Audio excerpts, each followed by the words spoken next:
الحمد لله وكفى وسلام على عباده الذين اصطفى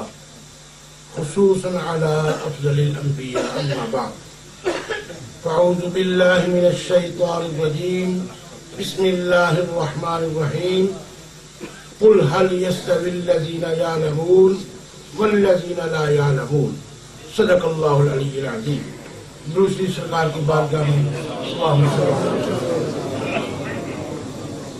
مولاي صل وسلم دائما ابدا على حبيبك خير الخلق كلهم محمد سيد القولين والثقلين والفريقين من غرب ومن عجم. حضرات علماء کرام، مشایخ اعظام، خواتین حضرات، یہ آج کی بہت خوبصورت مجلس ادارہ منہاج القرآن میں جو انعقاد پذیر ہے، آپ سب کو اس کی غرض و غایت بھی معلوم ہے، کیونکہ میں ابھی جب کینیڈا سے 5.5 مہینے کے بعد آیا تو حضرت علامہ اشفاق عالم صاحب نے مجھے بتایا کہ آپ یہاں ضرور آئے ہوں، اور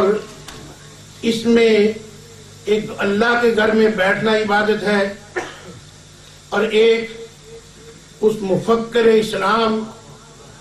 اور قائد انقلاب فقیہ العصر حضرت علامہ پروفیسر ڈاکٹر قادری، جو کہ 58 ایئر کے ہو گئے، اور ان کا کام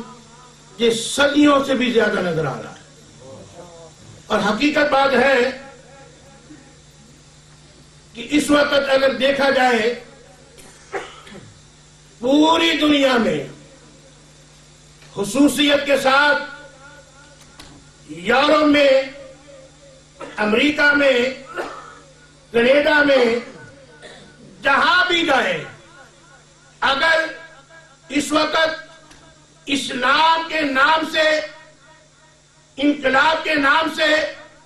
کام نظر آتا ہے تو مفکر اسلام علامہ ڈاکٹر طاہر القادری صاحب کا ہے. کیونکہ مجھے بہت سی جگہ پہ جانے کا اتفاق ہوتا ہے، France, Switzerland, Belgium, Holland, Canada, امریکہ، اور جہاں بھی جاتے ہیں ادارہ منہاج القرآن ان کی شاخیں جو علامہ ڈاکٹر طاہر القادری کی سرپرستی میں کام کر رہی ہے. اور یہ دیکھ کر بہت خوشی ہوتی ہے کہ نوجوان بیٹیاں، بہنیں اور نوجوان جو نبی علیہ السلام کے غلام ہیں، وہ آج حضرت علامہ پروفیسر ڈاکٹر القادری کے ساتھ وابستہ ہو رہے ہیں. اور مجھے برٹش کولمبیا، کینیڈا میں ایک گھر میں کافی مرتبہ آنا جانا ہوا. حالانکہ وہ بچے اردو بھی نہیں سمجھتے، حالانکہ وہ فیجی آئی لینڈ سے نیوزی لینڈ کے قریب ہے، لیکن جب بھی جاتے تھے ان کے گھر میں ڈاکٹر صاحب کی کیسٹیں اور سیڈیاں لگی ہوئی ہوتی تھیں یہ محرم شریف میں. اور پھر جو ٹی وی شروع ہوا، اور ایک دن میں گیا تو حضرت علامہ ڈاکٹر طاہر القادری صاحب کا رسول کائنات، فخر موجودات،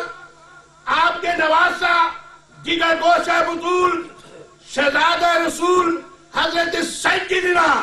امام حسین رضی اللہ تعالی اور اہل بیت رسول کا ایک پروگرام اور خطاب علامہ طاہر القادری صاحب کا وہ سن رہے تھے، ساتھ کھانا بھی کھا رہے تھے، اور ان کی آنکھوں میں آنسو جاری تھے. یہ میں نے اپنی آنکھوں سے دیکھا. اور جہاں بھی جاتے ہیں حضور ڈاکٹر طاہر القادری صاحب کا کام ہے. اللہ تعالیٰ اس مرد کامل کو عمر خضر عطا فرمائے، اور پورے عالم اسلام میں جہاں جہاں ادارہ منہاج القرآن سے وابستہ شاخیں کام کر رہی ہیں، ان کے متوسلین، ان کے متعلقین جہاں جہاں بھی کام کر رہے ہیں، رب کعبہ کی بارگاہ میں دعا ہے، مولا ہر ایک کو نبی علیہ السلام کی محبت سے سرشار فرمائے اور رسول کائنات علیہ السلام کی محبت تمام مسلمانوں کے دلوں میں منتقل فرمائے۔ اللہ تعالیٰ ڈاکٹر طاہر القادری صاحب کو عمر خضر عطا فرمائے اور ان کا جو کام ہے اللہ تعالیٰ نبی علیہ السلام کی بارگاہ میں قبول و منظور فرمائے۔